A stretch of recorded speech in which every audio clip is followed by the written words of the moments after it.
Abby. Hi. Looks like we have somebody with us today. We do. Hey. Hello, I'm Ann Shellman with the Master Gardener Program in Stanislaus County and with Cooperative Extension, and I'm excited to be here. Great. Well, thanks for joining us. We're just going to have some fun with what? What are we going to have some fun with today? With the Oro Blanco. Yeah. The huge Oro Blanco we are standing in front of. Yeah, this really wasn't maintained for size, was it? No, it is a cross between a white marsh grapefruit and an acid pomelo. Great. The fruit tends to be more like a pomelo, though, isn't it? Really, really, really thick rind. Fleshy too. Yeah. When I was working at Scenic Nursery in Modesto, California, they had a citrus tasting. And I was a teenager, and I was like, ew, why would anybody want to taste a grapefruit? I really didn't think they would be that good. And I still remember the name Oro Blanco because I remember thinking, I liked that. Yeah. Yeah, I was surprised. One thing that I did not know was that you're not supposed to eat the membrane. I had been eating it with the membrane. Not and good. so you used to break it out of that little white pith. Contrary to your experience with it, this was the first grapefruit pomelo, anything similar to this that I ate.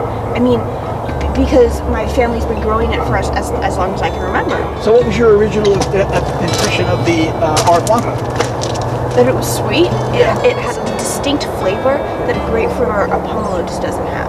So the Oro Blanco was hybridized in 1958 at UC Riverside, and it wasn't until the 1980s really that it became introduced commercially and in nurseries that it wasn't really popular.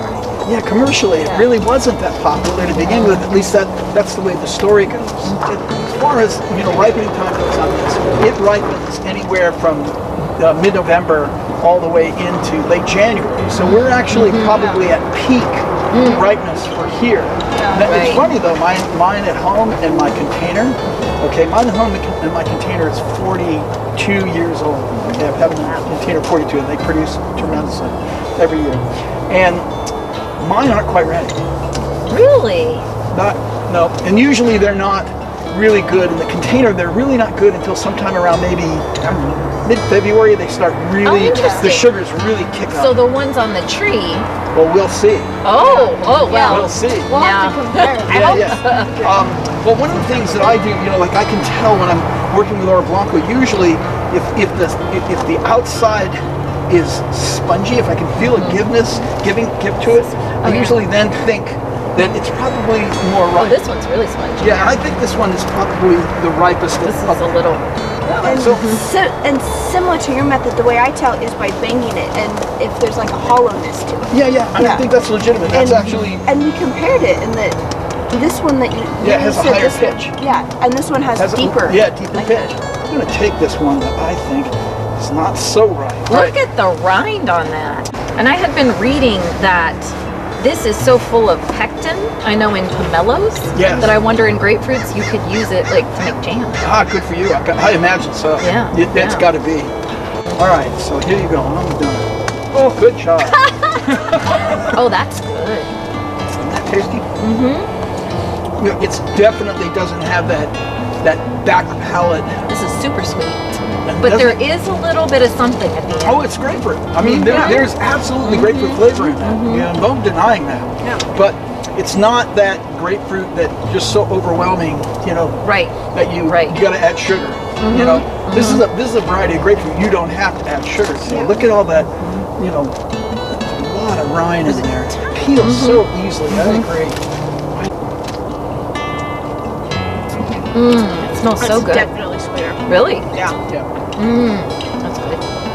We're probably, it's end of January right now, and we're probably still maybe a week or two away from prime. I imagine 2 weeks you're going to be eating more fruit just like this. Yeah.